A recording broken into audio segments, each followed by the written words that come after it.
Salut à tous, c'est Nicolas. Aujourd'hui, on va voir comment est-ce qu'on peut, en parlant matériel, peut-être réduire votre slice. Aujourd'hui, je suis avec Arnaud. C'est possible. Bonjour Est-ce Nicolas. que tu peux te présenter Alors déjà? oui, je suis Arnaud Morin, 33 Golf Lab. Je suis club fitter et club maker depuis 2012. C'est-à-dire que je fais à la fois cette partie fitting qui commence à être connue de la part des golfeurs, analyse, observation, préconisation de matériel adapté à chaque golfeur, et club making, c'est-à-dire club maker, c'est-à-dire dans mon atelier, c'est moi qui fabrique les clubs ou qui répare les clubs cassés. Parfois ça arrive, certains golfeurs qui cassent leur matériel, leur shaft, il faut les changer.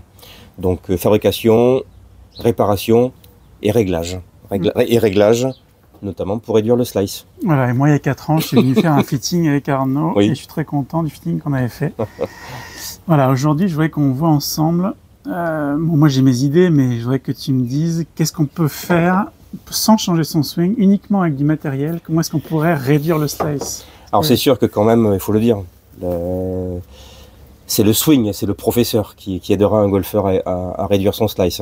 Maintenant, au niveau matériel, qui est pour ma partie, il existe, et je l'affirme quand même, parce que c'est un métier empirique, c'est-à-dire que plus j'en fais, plus j'en vois, plus je vois des golfeurs, et plus j'apprends des choses.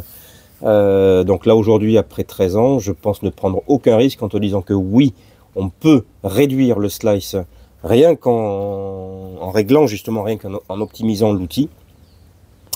Et je te dirais ici, par ordre d'importance, la première chose, c'est un de mes chevaux de bataille, cheval de bataille, hein, je ne sais plus comment on dit, oui, cheval de bataille.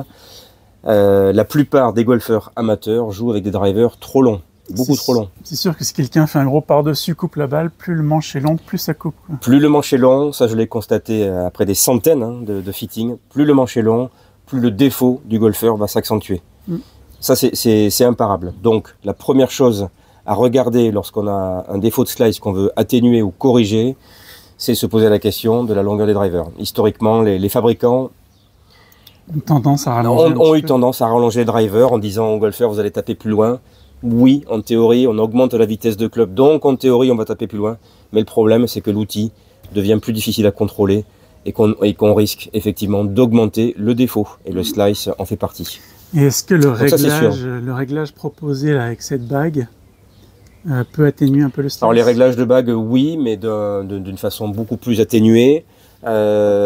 Aussi, on le sait, hein, ça fait partie des choses que l'on sait, ça marche pour tous les golfeurs, dans une façon moindre. La répartition du poids sur une tête de driver, ouais, tu l'as ici, hein, sur ton driver, tu as une masse flotte ici. Donc moi je peux le changer en modifiant vers le talon. Oui, là tu es réglé sur neutre. Tous les golfeurs le laissent sur neutre, mais sachez qu'effectivement, plus vous avez de poids vers le talon, plus la tête va se refermer et donc on va minimiser le slice. Et à l'inverse, pour un golfeur qui ferait du hook, lui pour le coup il a besoin de plus de poids en pointe. La face de club se ferme moins lors de l'impact. Donc ça on peut jouer là-dessus, mais sachez aussi qu'il existe, en tout cas dans mon activité, puisque j'ai accès à des têtes sur mesure que je peux commander à l'unité, des têtes qui sont déjà pré-réglées pour minimiser le slice d'une bonne dizaine de mètres, donc en jouant sur l'angle de la face, qui est pré-réglé pour le golfeur. Voilà.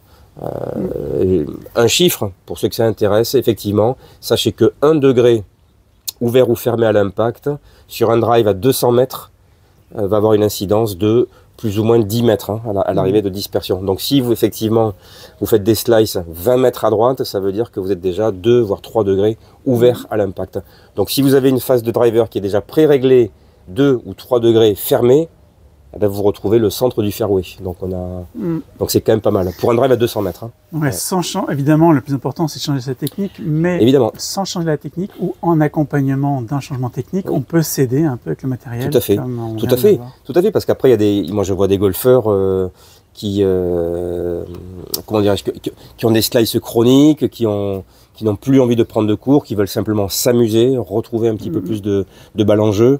Je pense que oui, un fitting, un club maker peut les aider. Ils viennent te voir et tu les aides. Absolument.